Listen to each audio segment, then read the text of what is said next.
জাতীয় শ্বহীদলৈ শ্ৰদ্ধাঞ্জলি জনালোঁ নিৰ্যাতিত ব্যক্তিসকলক শ্ৰদ্ধা জনালোঁ অসম আন্দোলনত জড়িত সকলোকে আন্তৰিক আৰু একে সময়তে অসম আন্দোলনৰ পাছত জন্ম হোৱা যি প্ৰজন্মই অসম আন্দোলনৰ মূল সত্তাটোক হৃদয়ত বান্ধি এই সত্তাটো কঢ়িয়াই আছে এই নতুন প্ৰজন্মৰ সকলোকে আন্তৰিক অভিনন্দন আৰু শুভেচ্ছা জ্ঞাপন কৰিছোঁ অসম আন্দোলনতকৈ আজি পৰিস্থিতি অধিক বেছি ভয়াৱহ হ'ল অসম আন্দোলনৰ সময়ত যিমান জটিল আছিল আজি বেছি ভয়াৱহ হৈ গ'ল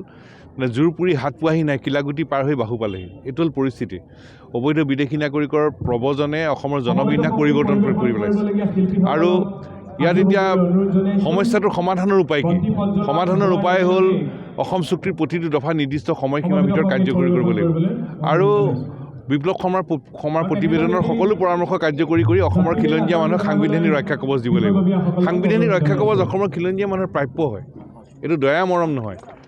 6 বছৰ আন্দোলন চুক্তি হৈ যোৱাৰ 40 বছৰ 46 বছৰ এটা জাতীয় সংগ্ৰাম কৰি আছে ভাৰতবৰ্ষ এনে এখন ৰাজ্য নাই যিখন ৰাজ্যৰ জনসাধাৰণে নিজৰ ৰাজ্যৰ ভাষা সংস্কৃতি পৰিচয় অস্তিত্ব ৰক্ষাৰ কাৰণে সংগ্ৰাম কৰিবলগীয়া হৈছে 46 বছৰ এটা জাতীয় সংগ্ৰাম কৰি আছে আৰু